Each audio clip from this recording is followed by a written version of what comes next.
नमस्कार, मैं शिवानी रतूड़ी लाइव में आपका स्वागत करती हूं। संभल के जिला न्यायालय ने कांग्रेस नेता और लोकसभा में विपक्ष नेता राहुल गांधी को नोटिस जारी कर 4 अप्रैल को अदालत में पेश होने या लिखित जवाब दाखिल करने का निर्देश दिया है।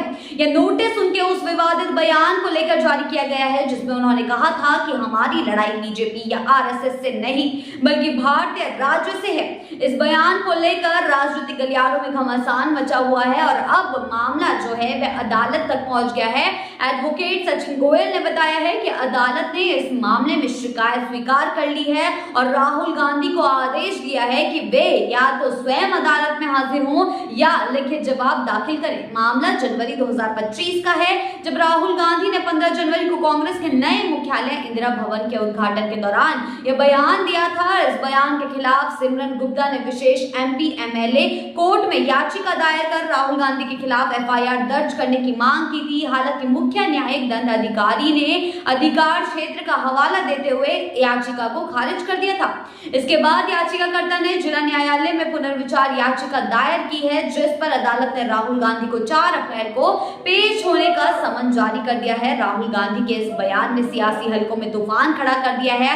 बताते चलिए, उन्होंने अपने भाषण में बीजेपी और आरएसएस पर निशाना साधते हुए कहा था कि हम सिर्फ बीजेपी और आरएसएस से नहीं लड़ रहे हैं बल्कि भारतीय राज्य से भी लड़ रहे हैं। जी हाँ, हमारी विचारधारा हजारों साल पुरानी है और यह हमेशा से आरएसएस की विचारधारा के खिलाफ संघर्ष करती रही है। यह कोई निष्पक्ष लड़ाई नहीं है। अगर आप ये सोचते हैं कि हम केवल बीजेपी और आरएसएस नाम की राजनीतिक संस्था से लड़ रहे हैं तो आप गलत हैं। बीजेपी और आरएसएस ने देश की हर संस्था को अपने कब्जे में ले लिया है। इस तरीके की बयानबाजी जो है वो राहुल गांधी द्वारा दी गई है। हम अब बीजेपी, आरएसएस और भारतीय राज्य से लड़ रहे हैं। उन्होंने यह भी कहा था कि हमें यह भी नहीं पता कि हमारी संस्थाएं काम कर रही हैं या नहीं। मीडिया की भूमिका स्पष्ट रूप से पक्षपातपूर्ण है। लोगों को भी समझ में आ गया है कि मीडिया अब स्वतंत्र और निष्पक्ष नहीं है। राहुल गांधी के इस बयान पर बीजेपी ने जो है वे तीखा हमला किया है। पार्टी के नेताओं ने इसे भारतीय लोकतंत्र संविधान का अपमान करार दिया है। केंद्रीय मंत्री और बीजेपी नेता स्मृति ईरानी ने कहा है कि राहुल गांधी को भारतीय राज्य से लड़ने की बात करने से पहले संविधान और लोकतंत्र का सम्मान करना सीखना चाहिए। उनकी यह बयानबाजी देश के खिलाफ साजिश का हिस्सा लगती है। वहीं कांग्रेस ने राहुल गांधी का बचाव किया है। कांग्रेस प्रवक्ता पवन खेड़ा ने कहा है कि राहुल गांधी ने सच्चाई बताई है। देश की सभी संस्थाएं अब सरकार के नियंत्रण में है। मीडिया निष्पक्ष नहीं है। विपक्ष को दबाने की कोशिश की जा रही है। लोकतंत्र खतरे में है। अब सवाल ये उठता है कि क्या राहुल गांधी 4 अप्रैल को अदालत में पेश होंगे? यदि वे अदालत में पेश होते हैं तो मामला और भी बड़ा हो सकता है और उनकी कानूनी मुश्किलें बढ़ सकती हैं। अगर वे जवाब दाखिल करते हैं तो मामला लंबा खिंच सकता है और कांग्रेस इसे एक राजनीतिक प्रतिशोध के रूप में पेश कर सकती है। अगर वे अदालत के समन को नजरअंदाज करते हैं तो उनके खिलाफ गिरफ्तारी वारंट भी जारी हो सकता है।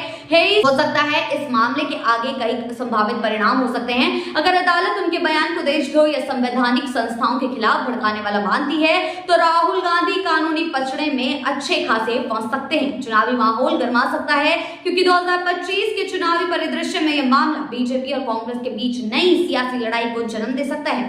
कांग्रेस इसे लोकतंत्र बचाने की लड़ाई के रूप में प्रचारित कर सकती है और इसे मोदी सरकार द्वारा विपक्ष को दबाने की साजिश बता सकती है। राहुल गांधी के बयान ने जहां राजनीतिक हलकों में हलचल मचा दी है, वहीं अब यह मामला अदालत के दरवाजे तक पहुंच गया है। 4 अप्रैल की तारीख पर सभी की निगाहें टिकी होंगी कि क्या राहुल गांधी अदालत में पेश होंगे या कोई नया कानूनी दांव खेलते हैं। एक और बीजेपी इसे राष्ट्र विरोधी बयान करार दे रही है तो दूसरी ओर कांग्रेस इसे लोकतंत्र बचाने की जंग बता रही है।